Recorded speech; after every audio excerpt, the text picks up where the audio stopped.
Aku bukannya gak bersyukur sama apa yang aku punya.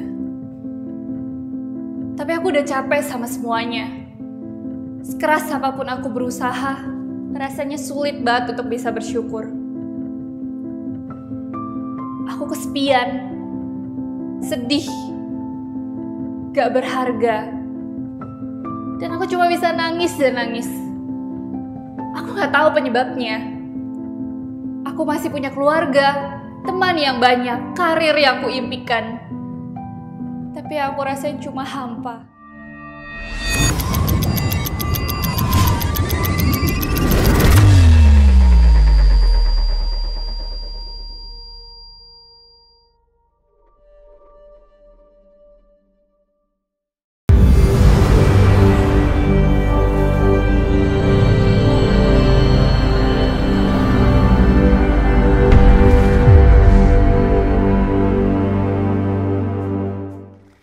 Tujuan hidup. Apa tujuan hidupmu? Ya, mengalir saja. Itulah salah satu contoh jawaban dari seorang yang ditanya tujuan hidupnya. Padahal memiliki tujuan hidup itu begitu penting. Tujuan hidup bisa memotivasi dan memberi alasan yang kuat untuk kita berjuang dalam segala kesulitan dan kesusahan yang kita hadapi. Serta tujuan hidup membantu orang yang memilikinya untuk mengeluarkan segala potensi yang dimilikinya. Ada orang yang sekedar ada existing atau sekedar hidup, living, tanpa memiliki tujuan hidup, maka akan menghasilkan kehidupan yang terasa hampa, bosan, berjalan tanpa arah dan muter-muter. Biasanya orang seperti ini pengenalan akan dirinya sendiri itu kurang baik. Akibatnya, hidupnya tidak pernah merasa puas. Karena tidak tahu apa yang diinginkan dan apa yang mau dicapai. Rick Warren dalam bukunya Purpose Driven Life mengatakan, semuanya diawali dengan Tuhan.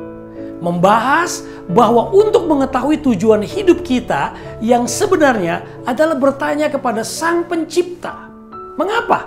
Sang penulis mengumpamakan jika ada suatu barang yang diberikan seseorang kepada kita, tetapi kita tidak tahu bagaimana menggunakannya, maka barang tersebut akan sia-sia.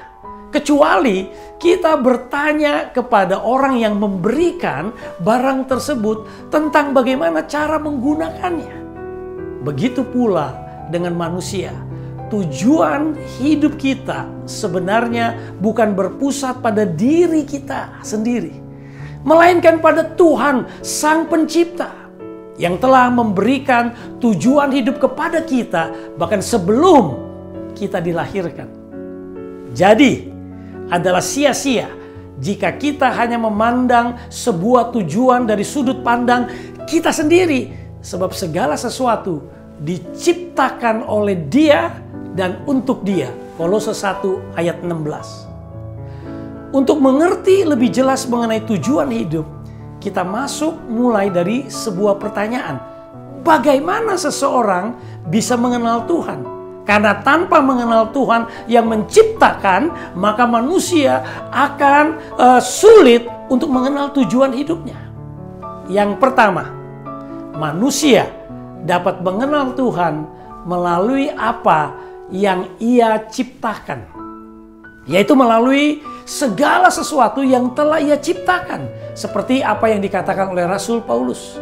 Sebab apa yang tidak nampak daripadanya, yaitu kekuatannya yang kekal dan keilahiannya dapat nampak kepada pikiran dan karyanya sejak dunia diciptakan, sehingga mereka tidak dapat berdalih.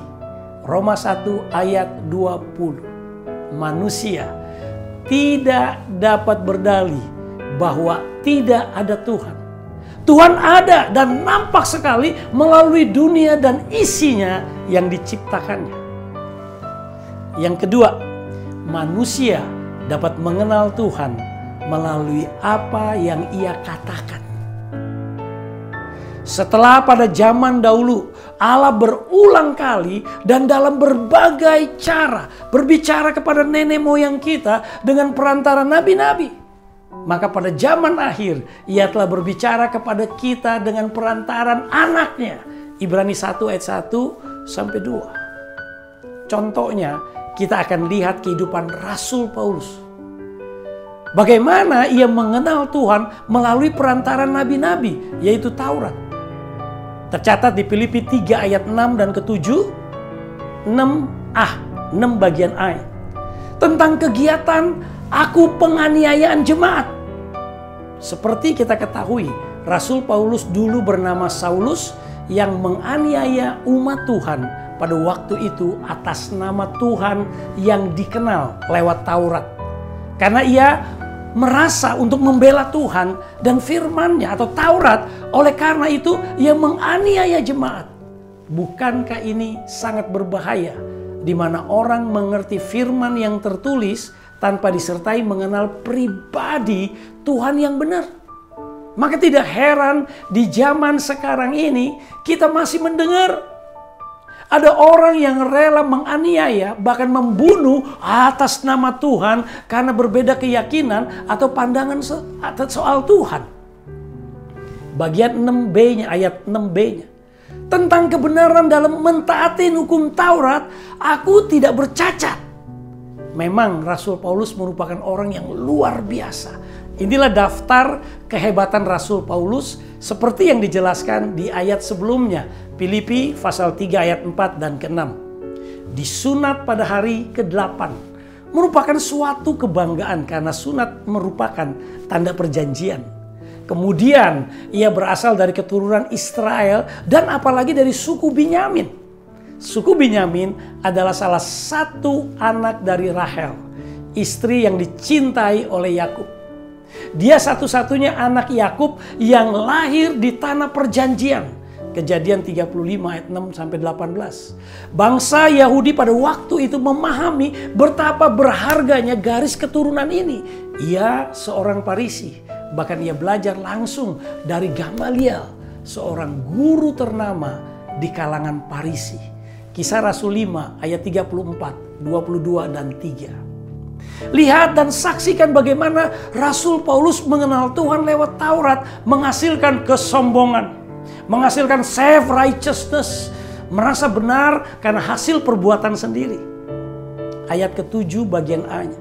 Tetapi apa yang dahulu merupakan keuntungan bagiku, ia merasa keuntungannya datang karena melakukan hukum Taurat.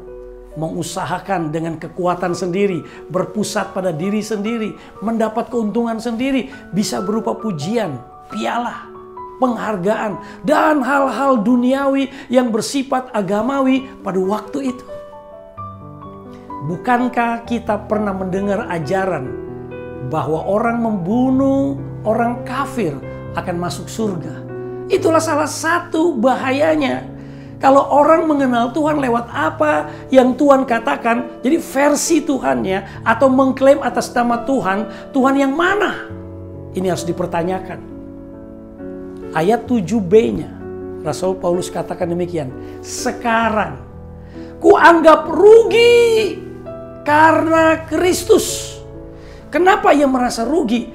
Karena ia telah menemukan Tuhan yang menyatakan diri dalam Tuhan Yesus Kristus.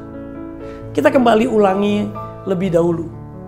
Bagaimana manusia bisa mengenal Tuhan? Ya, satu, manusia dapat mengenal Tuhan melalui apa yang ia ciptakan. Kedua, manusia dapat mengenal Tuhan melalui apa yang ia katakan. Sekarang yang ketiga, poin yang ketiga, manusia dapat mengenal Tuhan melalui merasakan apa yang ia rasakan. Inilah cara yang terdalam dari semua. Puncak pengenalan akan Tuhan yang membawa kita dapat mengenal Dia sebaik dan sedalam yang diinginkan Tuhan bagi manusia untuk mengenal Dia. Rasul Paulus katakan di Filipi 3:8, malahan segala sesuatu kuanggap rugi Karena pengenalan akan Kristus Yesus Tuhanku lebih mulia daripada semuanya. Oleh karena dialah aku telah melepaskan semuanya itu dan menganggapnya sampah supaya aku memperoleh Kristus. Dulu yang dianggap untung sekarang telah menjadi sampah. Tidak berguna sama sekali karena ditempatkan di tempat pembuangan akhir, yaitu sampah. Rahasianya, ia telah menemukan tujuan hidupnya yang selama ini ia tidak temukan. Sekarang ia telah temukan setelah bertemu Tuhan yang benar. Sekarang dia hidup untuk memperoleh Kristus, sebagaimana dikatakan ayat 8 tadi. Apa yang dimaksudkan di sini itu diterangkan di ayat yang ke-10. Yang ku kehendaki ialah mengenal Dia dan kuasa kebangkitannya dan persekutuan penderitaannya, di mana aku menjadi serupa dengan Dia dalam kematiannya. Memperoleh Kristus berarti mengenal Dia secara personal, bukan sekedar pengenalan secara kognitif, hanya di pikiran, walaupun hal itu sudah termasuk di dalamnya. Pengenalan ini berkaitan erat dengan kuasa, ada dinamis, dan persekutuan, koinonia. Dengan kata lain, pengenalan yang begitu personal, intim, erat, melekat, dan berelasi. Perhatikan juga kata menjadi serupa. Berarti menjadi sama.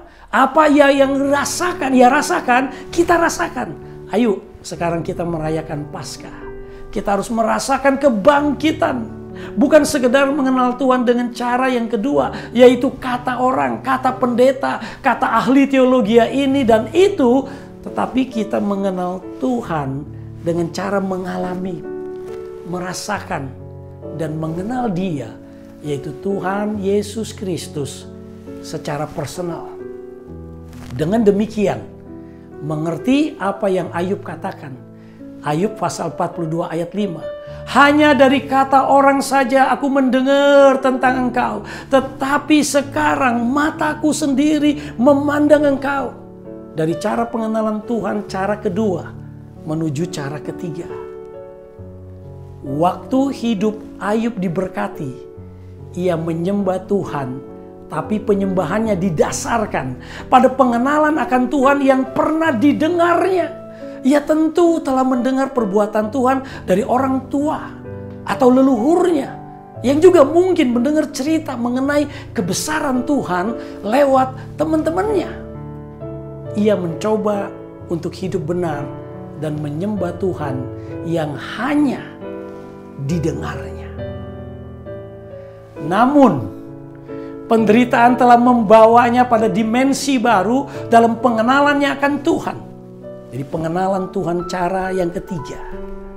Waktu melewati masa kesengsaraan yang hebat, akhirnya mata Ayub sanggup melihat Tuhan. Ternyata penderitaan membuatnya lebih dekat kepada Tuhan. Berkat membuat Ayub menyembah Tuhan dari kejauhan. Sedangkan penderitaan membuatnya mengenal Tuhan secara pribadi dan dekat. Lewat penderitaan saat ini yang hampir seluruh dunia alami karena COVID-19, biar membawa berkat kita mengenal Dia secara pribadi. Mari kita siapkan hati kita untuk perjamuan kudus. Kita siapkan roti dan anggur di hadapan kita. Ambil waktu beberapa saat, fellowship bersama Dia. Izinkan Roh Kudus hadir berkata-kata kepada setiap kita. Karena kehadirannya dalam sebuah perjamuan kudus begitu nyata. Ambil saat teduh sejenak. Sementara itu kita akan dengar pujian singkat.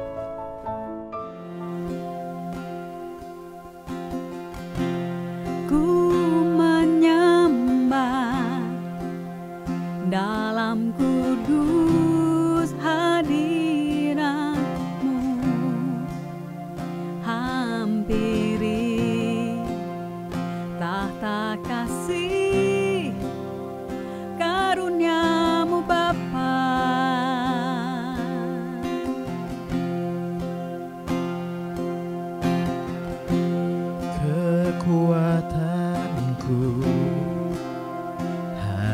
dalam hadirat-Mu, Yesusku. Hanya Kaulah segalanya.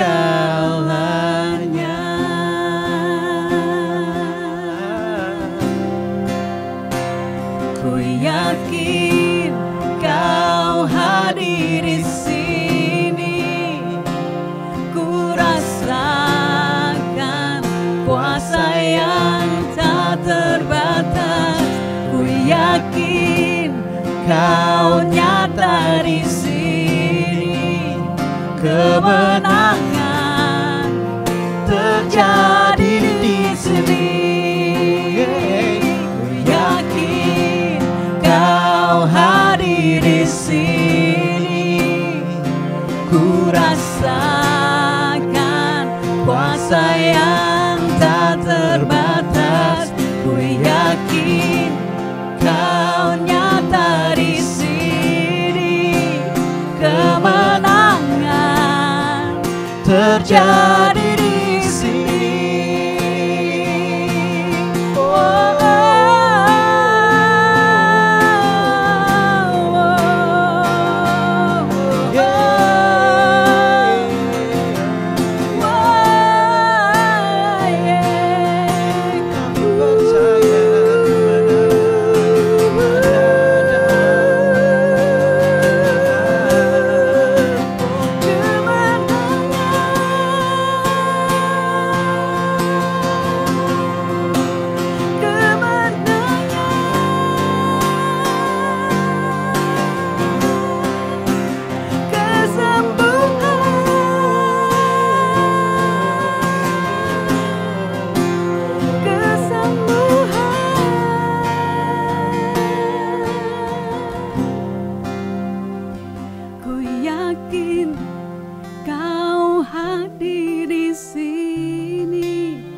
Kuasa yang tak terbatas, ku yakin Kau nyata di sini, kemenangan terjadi di sini, kesembuhan terjadi di sini, kelepasan terjadi di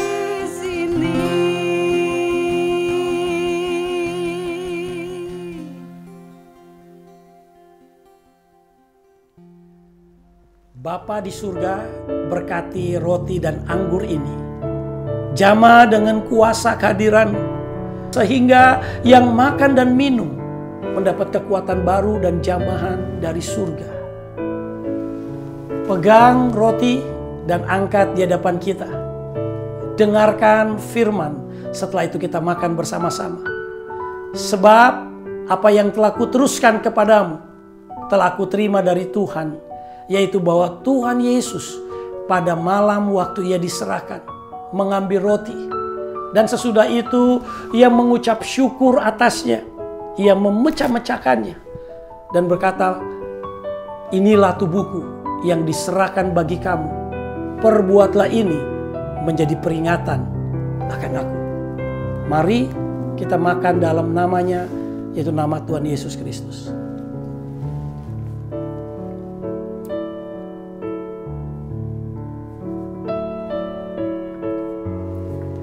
Pegang gelas anggur dan angkat di hadapan kita. Dengarkan firman. Setelah firman dibacakan, kita akan minum bersama-sama. Demikian juga Ia mengambil cawan sesudah makan, lalu berkata, cawan ini adalah perjanjian baru yang dimeteraikan oleh darahku. Perbuatlah ini setiap kali kamu meminumnya, menjadi peringatan akan aku. Mari kita minum dalam namanya, nama Tuhan Yesus Kristus. Bapa, aku mengucap syukur buat hari ini boleh merayakan. Bukan hanya merayakan, tapi merasakan kebangkitan bersama-sama dengan Engkau Bapa. Maka hari ini tidak ada lain kayak mengucap syukur atas karya yang besar Engkau lakukan lewat putramu yang mati di atas kayu salib dan bangkit pada hari ketiga di antara orang mati. Dan kami merasakan, kami mengalami bahwa bersekutu, mengenal secara pribadi, iya dan amin. Bapa di surga, terima kasih. Berkati anak-anakmu, apapun yang menjadi pergumulan hidup mereka, biar mereka ketemu Tuhan, mereka ketemu jawabannya. Dalam nama Tuhan Yesus Kristus, hamba berdoa.